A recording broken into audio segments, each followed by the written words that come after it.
تو مسلمان کا جو ہدف ہے وہ ہے آخرت. وہ کیا ہے؟ آخرت. وہ دنیا ہے ہی نہیں. مسلمان دنیا کو حاصل کرتا ہے آخرت کے لیے.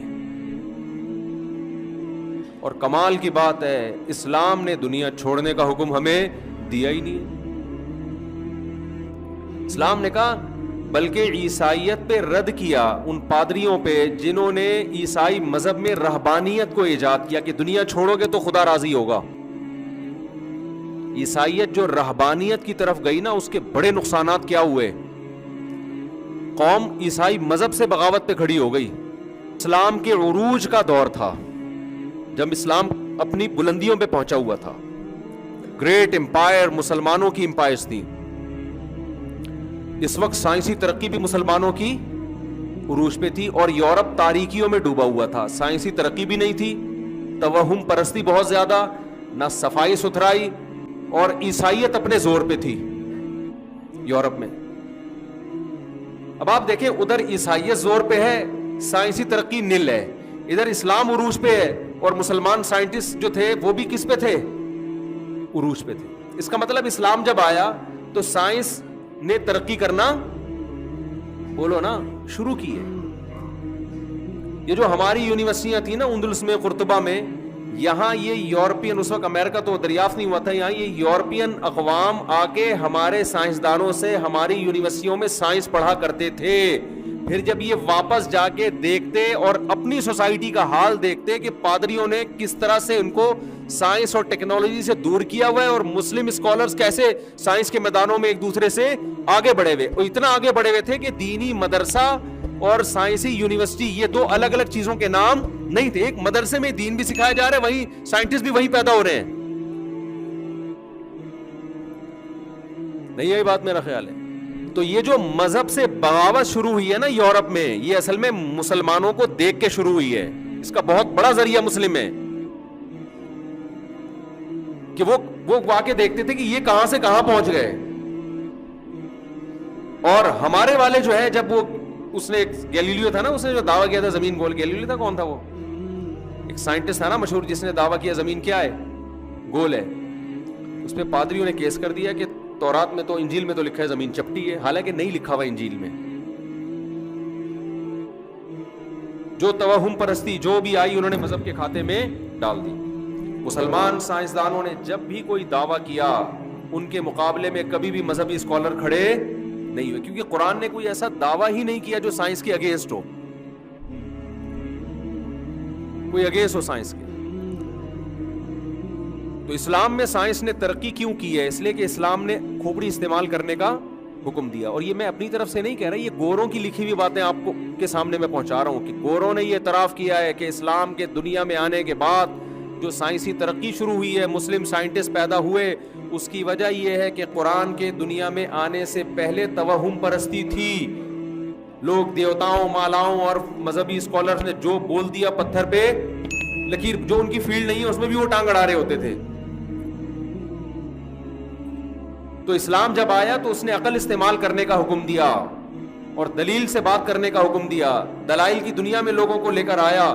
اس کے بعد سے مسلمانوں نے جہاں روحانی ترقی کی ہے وہاں مادی ترقی بھی شروع ہوئی ہے. تو آپ بتاؤ مسلم قوم کی روحانی اور مادی ترقی ایک ساتھ ہوئی ہے, تو روحانی ترقی پہلے پھر اس کے نتیجے میں مادی. اس سے پتہ چلتا ہے کہ روحانی ترقی آپ کو مادی ترقی سے نہیں روکتی. یہ جو آج روحانیت کا کانسیپٹ ہے نا کہ کچھ بھی نہ آتا ہو حضرت جی کو, حضرت جی کو پتہ ہی نہ ہو, تو یہ اسلام کا پیش کردہ تصور نہیں ہے. ہمارے نبی صلی اللہ علیہ وسلم نے مادی اسباب بھرپور طریقے سے استعمال کیا. آپ کو پتہ ہے جب مدینہ آپ صلی اللہ علیہ وسلم ہجرت کر کے آئے تو تجارت بھی یہودیوں کے ہاتھ میں, اسلحہ کی فیکٹریاں بھی کس کے ہاتھ میں تھیں؟ یہودیوں کے ہاتھ میں. آپ صلی اللہ علیہ وسلم نے مدینہ منورہ میں جہاں مسجد قائم کی ہے جیسے اسی طرح آپ نے بازار بھی قائم کیا تاکہ تجارت یہودیوں کے ہاتھ سے نکل کے کس کے ہاتھ میں جائے؟ مسلمانوں کے ہاتھ میں جائے, ہم ان پہ ڈیپینڈ نہ کریں. تو آج دین دنیا دونوں ایک دوسرے سے کیا ہو گئے ہیں بولو نا, الگ. تو میں جو بار بار کہہ رہا ہوں نا ہدف آخرت بنانا ہے, تو ایسا نہ ہو کہ آپ یہ سمجھیں کہ ہم نے پڑھائی چھوڑ دینی ہے, ہم نے اب صحت بنانے کی فکر چھوڑ دینی ہے, ہمیں دنیا کا پتہ ہی نہ ہو, یہ ہرگز مطلب بولو نہیں ہے, یہ تو رہبانیت ہے. لِيُظْهِرَهُ عَلَى الدِّينِ كُلِّهِ, اللہ کہتے ہیں میں نے محمد صلی اللہ علیہ وسلم کو اس لیے بھیجا تاکہ اسلام کو تمام دینوں پہ غالب کر دیں. تو یہ غلبہ, اس غلبے کے لیے آپ کو وہ تمام جدید علوم سے آراستہ ہونا پڑے گا جن علوم سے آراستہ ہوئے بغیر اس زمین پہ غلبہ ممکن ہے ہی نہیں. تو یورپ نے جو ترقی کی مسلمانوں کو دیکھ کے کی ہے, پھر ان کی ترقی میں رکاوٹ بنے ان کے مذہبی لوگ, کیونکہ وہ مذہب منسوخ شدہ تھا. لیکن پھر ایسی مذہب کی بغاوت کی ہے کہ عیسائیت میں جو صحیح چیزیں تھیں ان کو بھی چھوڑ دیا انہوں نے. عیسائیت زنا سے روکتی ہے جیسے اسلام روکتا ہے, انہوں نے کہا اب عیسائیت کو ہم جب نکالیں گے نا اپنے کلچر سے تو زنا بھی شروع کیا.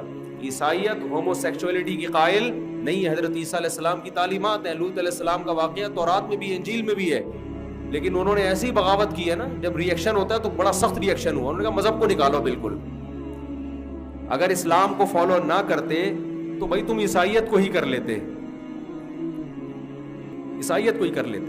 اور جو چیز اس کی آپ کو لگ رہا ہے کہ پادری جہاں رکاوٹ ڈال رہے ترقی میں, اس رکاوٹ کو قبول نہ کرتے. لیکن اتنی بغاوت کی تو اس سے تو اس عیسائیت کروڑا گنا بہتر تھی. کم از کم فیملی سسٹم تو بنا ہوا تھا نا, ابا اماں کا احترام تو تھا نا, استاذ کا احترام, ابا اماں کا احترام, رشتہ داری, بہن بھائی, یہ تو عیسائیت میں بھی وہی حقوق ہے جو اسلام بتاتا ہے.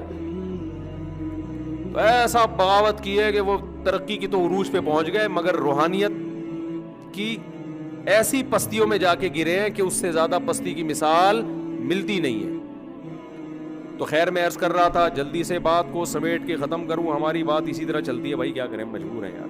ٹاپک لے کے چلتے ہیں, پھر ایران توران آتا ہے, پھر بیچ میں آتے ہیں, لیکن کوشش کرتے ہیں کوئی بات غلط نہ ہو, قرآن و سنت کے خلاف نہ ہو.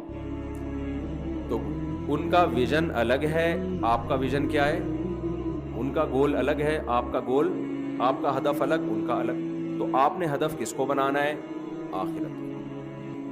جب آپ آخرت کو سامنے رکھو گے, دنیا تو پھر بھی آپ کماؤ گے, بلکہ فرض ہے آپ پہ دنیا کمانا, لیکن اس میں حرام کو آپ نے اپنی زندگی سے نکالنا ہے. گورا ٹینشن دور کرنے کے لیے شراب پیتا ہے, آپ ٹینشن دور کرنے کے لیے سو جاؤ اچھے بچوں کی طرح. یہ بہترین طریقہ ہے بھائی. پھر بھی نیند نہیں آ رہی, بھاگو دوڑو ورزش کرو, تھکو گے, نیند آ جائے گی. پھر بھی نیند نہیں آ رہی, ڈاکٹر سے پوچھ کے کبھی کبھار ایک آدھ نیند کی گولی کھا لی, کبھی کبھار عادت نہیں ڈال لینا ورنہ اس چرس سے زیادہ اس پہ سیٹ ہو جاؤ گے پھر تم. یہ نیند کی گولیاں یہ سب کھوپڑیوں کو آؤٹ کرتی ہے. قرآن کھول کے بیٹھ جائے, کہہ رہے نیند آ جائے گی, بیوی سے باتیں شروع کر دیں, نیند آ جائے گی. تو ڈاکٹر کہتے ہیں, میں میڈیکل سائنس میں ٹانگ نہیں اڑا رہا, ڈاکٹروں سے سنی ہوئی باتیں نقل کر رہا ہوں, کہ نیند کی گولی کبھی کبھار کھانے میں کوئی حرج نہیں ہے, لیکن عادت نہ ڈالیں اس کی.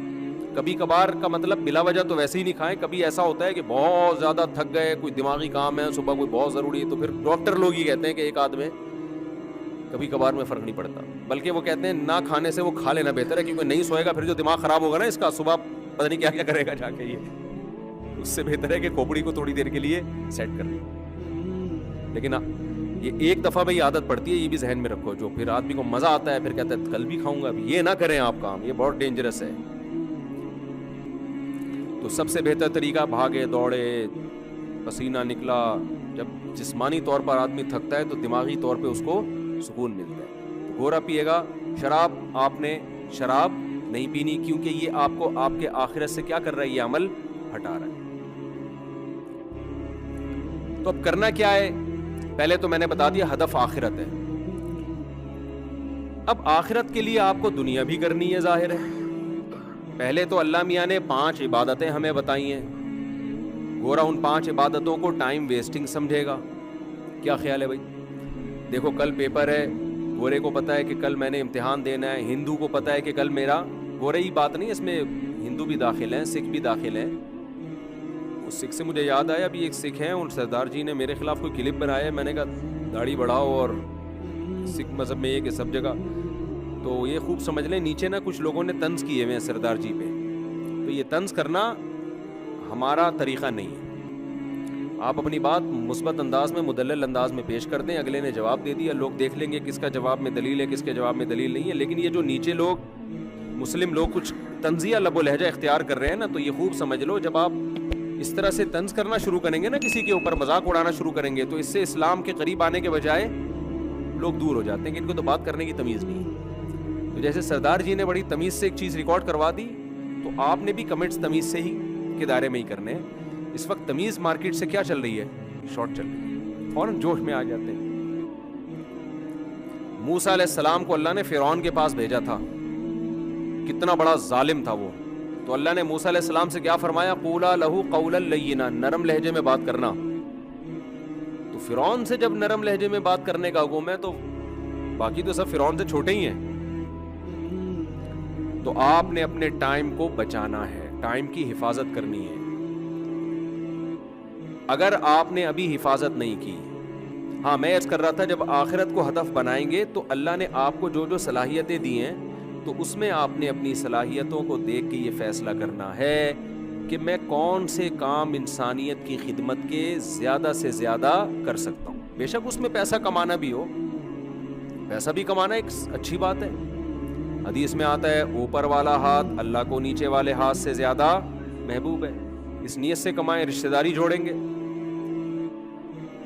واپس چلا گیا. میں نے کہا تھی کئی ہفتوں تک میں یہ 4 شادیوں میں بیان نہیں کروں گا.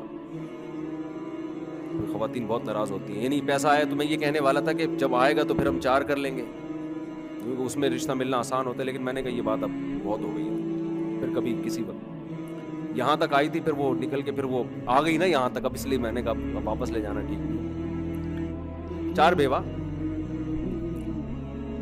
تو ہر انسان کو اللہ نے مختلف قسم کی صلاحیت، کسی کو اللہ نے کاروباری دماغ دیا ہوتا ہے، کسی کو اللہ نے پڑھنے کے لیے بڑا اچھا دماغ دیا ہوا ہوتا ہے، کوئی جسمانی طور پر بڑا مضبوط ہوتا ہے، اوپر سے کیا ہوتا ہے خالی جسمانی طور پر بڑا مضبوط ہوتا ہے وہ. اور کوئی بہت سارے صلاحیتیں ہیں نا، وہ تو آپ خود فیصلہ کریں. تو اب میں یہاں تک پہنچنا چاہتا ہوں کیونکہ آپ میں اگر پاور ہوگی، طاقت ہوگی، چاہے ٹیکنالوجی کے لحاظ سے ہو، چاہے وہ آپ نالج کے لحاظ سے ہو، چاہے جسمانی قوت کے لحاظ سے ہو، تو آپ وہ کام قوم کے لیے اللہ کو راضی کرنے کے لیے کر سکتے ہیں جو کمزور آدمی جس میں وہ صلاحیت نہیں ہے وہ آدمی نہیں کر سکتا.